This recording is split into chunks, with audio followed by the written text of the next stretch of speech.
covered 5 steps to creating productive work boundaries. I think it's quite critical to walk step by step. And if you could let us know why you believe it's important to focus on these 5 steps. Let's focus on step 1, which is choose boundaries over barriers. A barrier is when we put a wall up around communication altogether.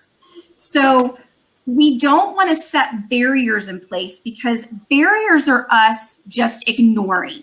They are us setting up a wall and they are us not communicating. So it would be someone reaches out to me with the last minute request, and the barrier that I put in place instead of a boundary is I just don't respond to their email or I just don't listen to them. And then it just goes and falls by the wayside. A healthy boundary is your ability to say, thank you, I received your request. Here's what I'm able to do. And it's following up and being very clear. This is a Brene Brown quote, and I love it. Being clear is kind. So when you are clear about your boundaries with your coworkers, that is you collaborating in a way that keeps you healthy and it also supports them. Step number 2, figure out how you do your own work first. So you have to know what you're responsible for, what you have to deliver on, and how you're going to make your team successful. And that is a conversation that's really important to have with your manager, as if you're working in a company. If you're an entrepreneur, it's knowing what your goals are. And so it's really critical that you understand what your responsibilities are first. And then when you can really meet those objectives, you're supporting the team. And you also have the bandwidth and the ability to help your other team members once you've really met those objectives. The third step is put yourself in your teammates' shoes. Empathy is always so important. Understand where that person is coming from.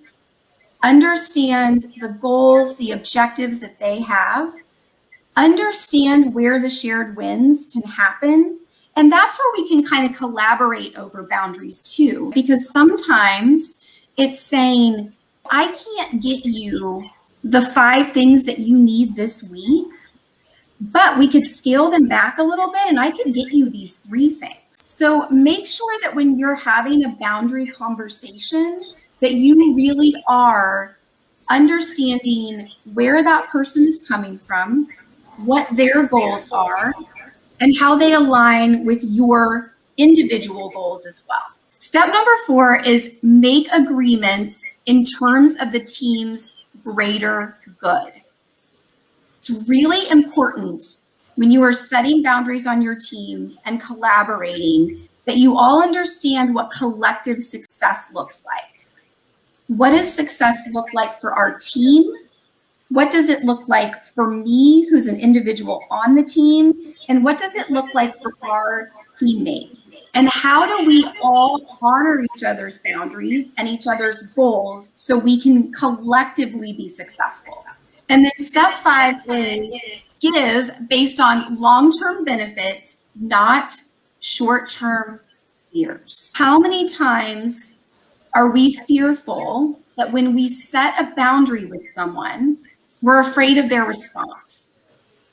One thing that I want to give you advice on is that you cannot take responsibility for how other people feel about your boundaries.